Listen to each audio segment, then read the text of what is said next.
Now, this is what I call all work and no play, making Thorne a dull boy. Mother, Well, you certainly seem very engrossed. Well, I am reading this fascinating article on this new synthetic fabric from Italy. Do you know that they can actually mimic the natural fibers in the material, but they have no maintenance problems, no wrinkling? I'm very happy that you're so fascinated. Well, these just came out for the fall fabrics. I wanted to be ready to make a presentation to Dad. The fall fabrics for the fall line. My God, it isn't possible. Well, we're not there yet. We still have to get out the spring line. Oh, well, that's good. Then you don't have to do this tonight. What do you mean? Well, why aren't you going out? Well, actually, I just wanted to stay home and do this. Well, I'm delighted to see that you're so involved with your work, but there's really no reason why you shouldn't go out. Honestly, Mother, this actually helps me. And anyway, I wouldn't be sitting around here worrying about Forrester problems, even if they did exist. I see. Well, I suppose you can't go out every night. How was your date with Donna? It's very nice. Oh, so you got along? Yes, in fact, it was rather refreshing. She was very open, very honest. Of course, she realized that it was the first time I had been out since Caroline. I'm sure she did. She was very sensitive to my situation. She put me at ease. She's a very bright girl, Mother. Very perceptive. Very warm. I see. And I think I will be asking her out again very shortly. Well, you don't have to rush into it. Don't worry, I won't.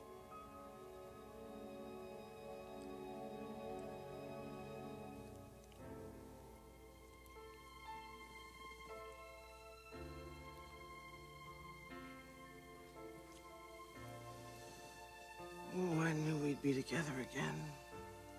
Even that night you left me 3 years ago. I knew I'd have you back in my arms.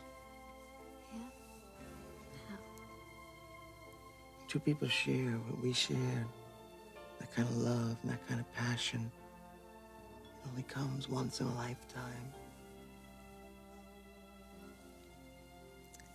It wasn't as though it was completely perfect, Mac. Oh, yes, it was. It was perfect.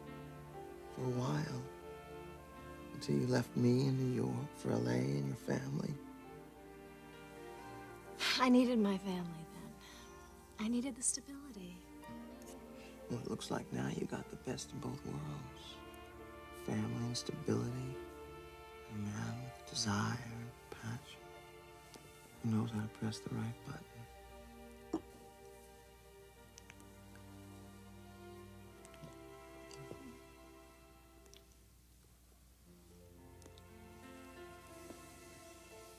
How did you know I needed you? I felt it. Something deep inside was talking to me. And you came all the way out to LA. How'd you know I was here? You're Forrester. Forrester's LA. What about Spectra?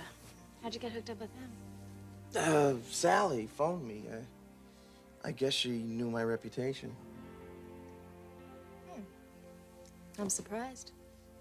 Before Clarke joined them, she didn't know the first thing about fashion, much less how to photograph it. You know what? I remember now. It wasn't Sally who knew my work at all. It was Clarke. Clarke brought me out here. Huh. Ironic, isn't it? Now he's alone, and I've got you. Mac, this isn't something to joke about. Well, why not? Clarke's a joke. He is a sensitive man. Yeah, and greedy, selfish, egotistical, and self-centered. And undoubtedly a terrible lover. Why would you say that? Can you tell me that I'm wrong?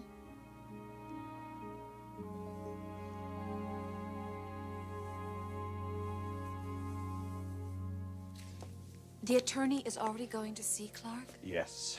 I wanted to expedite matters. I don't see the point in waiting.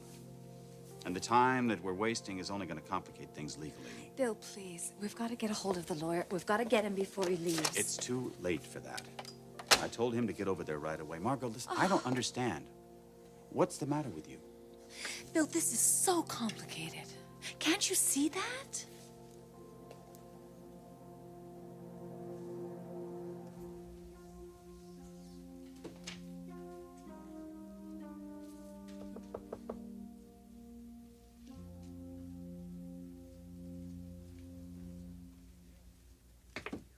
Yes. Mr. Garrison? Yes? My name's Barry Holden. Can I see you for a few minutes? About what? A matter too delicate to discuss standing out here in this hallway. It's about your son, Mark. What about my son? May I come in?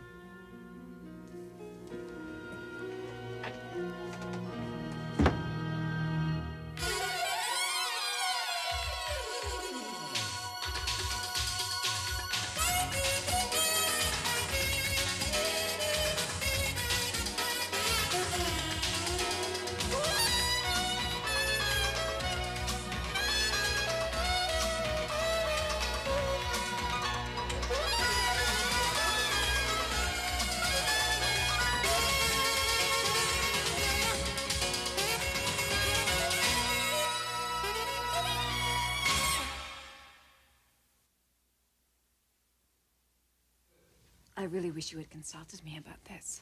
I've just been taken so off guard by it. It was impulsive on my part. And I was merely acting on what I thought you really wanted. Bill, I'm thinking about Clarke, too. I mean, to have a complete stranger come and tell you something like this? Margo, believe me, this is the best approach to handle this thing legally and cleanly. Bill, I just don't understand why you didn't call me before you spoke to your attorney. Because I wanted to do these things for you. I mean, that's the reason I'm here, for you and for Mark.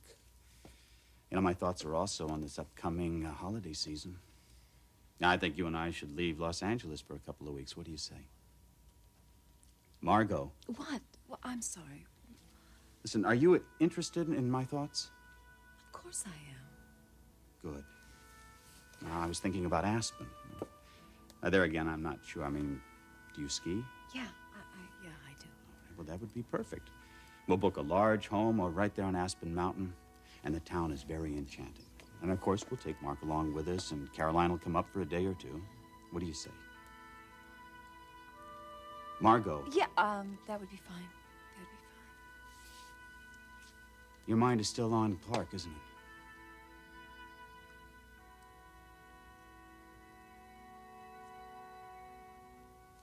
You didn't answer my question, Mr. Holden. What about my son? I'd like to talk to you about his future. Oh, what are you, some kind of insurance salesman? All right, your little maneuver got you in the door, but it's going to get you right back out. Hold on. I'm not selling anything. I'm an attorney. You're an attorney. If you're here to extort some more money from me, I'm going to save you some trouble. I've been down that road already. Relax. I'm not interested in causing trouble. I represent Bill Spencer. Spencer, what does he want? To ensure your son's future. The Spencers have asked me to talk to you about the possibility of Bill's adopting Mark. You said the Spencers. Plural. Well, naturally. I mean, Mr. Spencer couldn't adopt Mark without Mrs. Spencer's approval, cooperation. You can tell them both that as I threw you out of here, I told them that they could go to hell. Garrison, hear me out, please. Now, I came here to discuss a very difficult and delicate matter, not to start a war. What the hell do we have to discuss? The answer is no, a flat-out no. And if necessary, I will repeat that in court. Won't you even listen to me? What do we have to discuss? Your son's emotional well-being. Plus the fact that as Bill Spencer's son, his financial future would be guaranteed. Yes, Mr. Garrison. Guaranteed.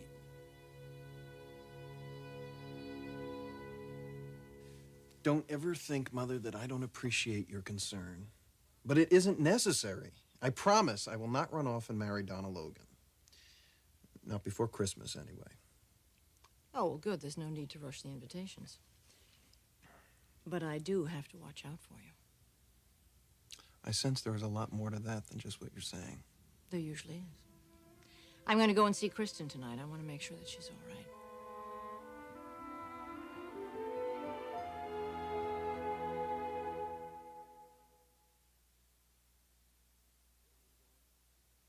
You're going to see Kristen?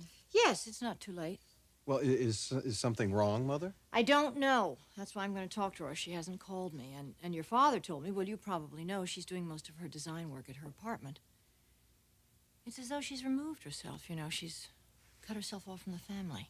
From Clarke, too? I don't know that. Well, I do know that Clarke cares for her very much. Well, I'll know better after I talk to her, won't I? Get a chance to see her.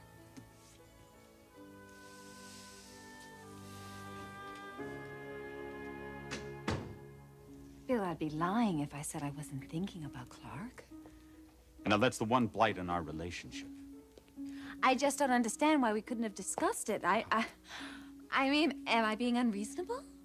Am I? No, you're not. But I would like to know where your priorities are. Are they with me and the wonderful life I'm offering your son? Or are they with Clarke?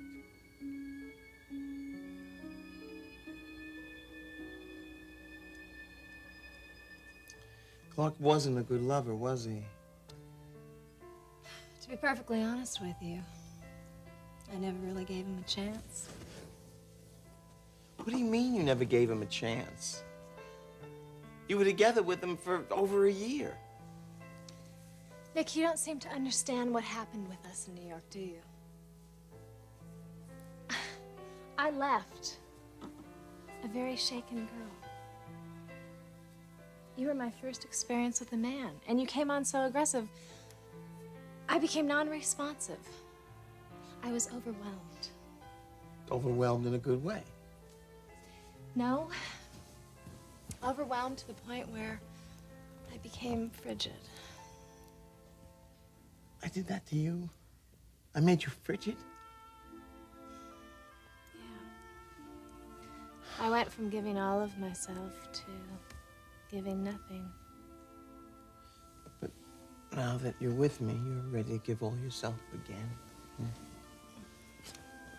Nick, gentle. Be gentle.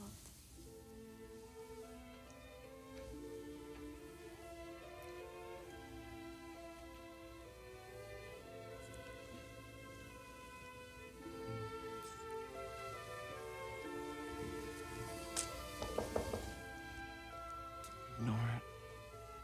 I can't just ignore it. Who is it? It's me, honey.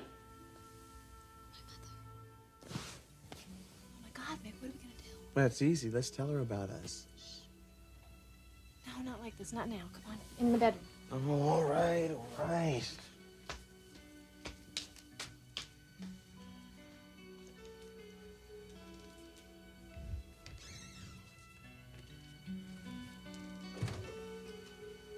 Coming.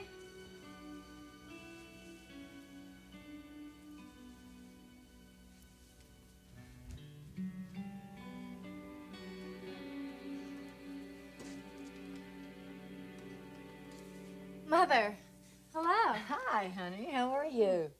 Did I come here at a bad time? Oh, no, come on in. What brought you by? Well, I hadn't heard from you. I was worried. I wanted to make sure you were all right. Oh, I'm fine. Well, Eric told me that you're working here at home, not at the office. Oh, really, Mother? There's nothing wrong. I just needed a change of scenery. There's nothing else? Mother. Honey, I'm just concerned about you. I'm concerned about your marriage. I'm concerned about whether you're seeing Clarke or if you're avoiding him. I hope not, because that's just no Mother, solution. I haven't been avoiding him. Then you're seeing him again? Yes. Yes, I'm seeing him. Well, honey, that makes me very happy. I'm sorry, did I interrupt? Did Clarke and you, Clarke's in the bedroom? Is it another man?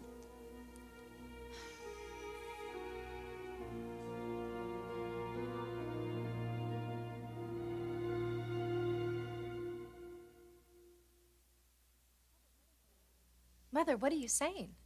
You think a man is in the bedroom? Where in the world would you get that idea? Well, you're not a heavy drinker, and there are 2 glasses of wine there. Oh, my friend Cheryl stopped by. Oh. She just left. Cheryl. Oh, I see. Mother, about Clarke and me. We haven't been seeing each other.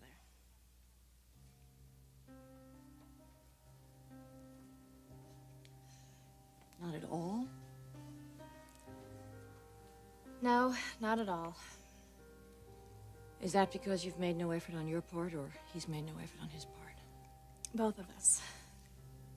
Well, that's not true. It's mostly been me. Are you going to file for divorce? I don't know. Honey, please. Don't do anything impulsively. Mother, I promise you, it won't be impulsive. Well, if it's not Clarke in the bedroom, then who's in there? Mother, I told you, there's not a man in the bedroom. You can see for yourself if you wish.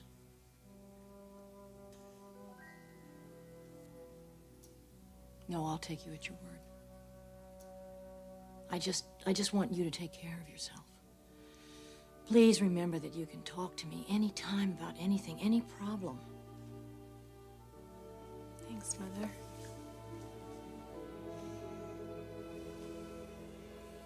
Bye, sweetheart.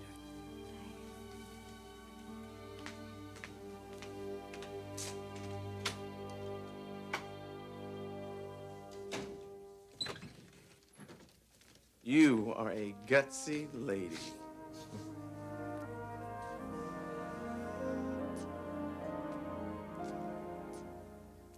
My priorities are with Mark, of course. But I do have to think of his father. You know, I don't see why he never considered you. I mean, he allowed you to have this baby alone, virtually abandoning the child up until recently. What exactly does this man mean to you? Nothing other than the responsibility I have towards Mark. I mean, Bill, in the future, he may want to see his real father. He's going to know him because I'm going to be his real father. Don't you see how simple this is? Margo, I'm doing this for you. I know. I don't understand. I mean, I really thought that you would be ecstatic about this, that you would deeply appreciate it. I do. Then what is bothering you? What is it, the fact that I was rash? Too rash? Or is it some misdirected loyalty towards Garrison? You know, you owe him absolutely nothing. Bill, you have to understand my concerns, the complexity of all of this. No, I don't. No, to me, it's the simplest thing in the world. You're my wife. And your son will be my son. And that's all I'm going to say on the subject. Good night.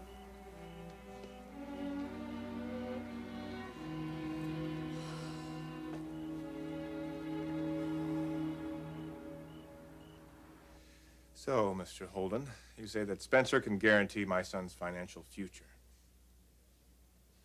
I'm sure Margo can take care of that just fine without all this adoption nonsense. Maybe. Maybe not.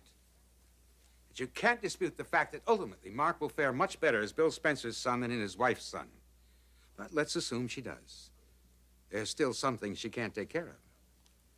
Such as? Not having the same last name as his parents, for example. What difference does that make? He'll have to go through life explaining to his friends why he and his mother have different last names.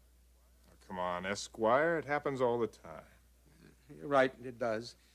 But usually, the mother and father are married, and the child has at least his father's last name. Mark doesn't even have that.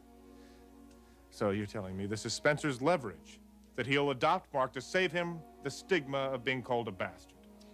Believe me, his motives are very genuine and generous. You have an interesting way of putting things, Mr. Holden. You're asking me to give up my son, who I love dearly, and then suggest that if I don't give him up, I don't care for him. Now, I should have done what I wanted to do when you first walked in this door, and that's throw you out. Instead, let me just say, I am not buying. Period. End of discussion. Garrison, I won't press you now. There's too much at stake to make any snap judgments. But think about it. I mean, put yourself in Mark's place 10, 15 years from now. Consider how you'd feel having your friends and classmates know about your background.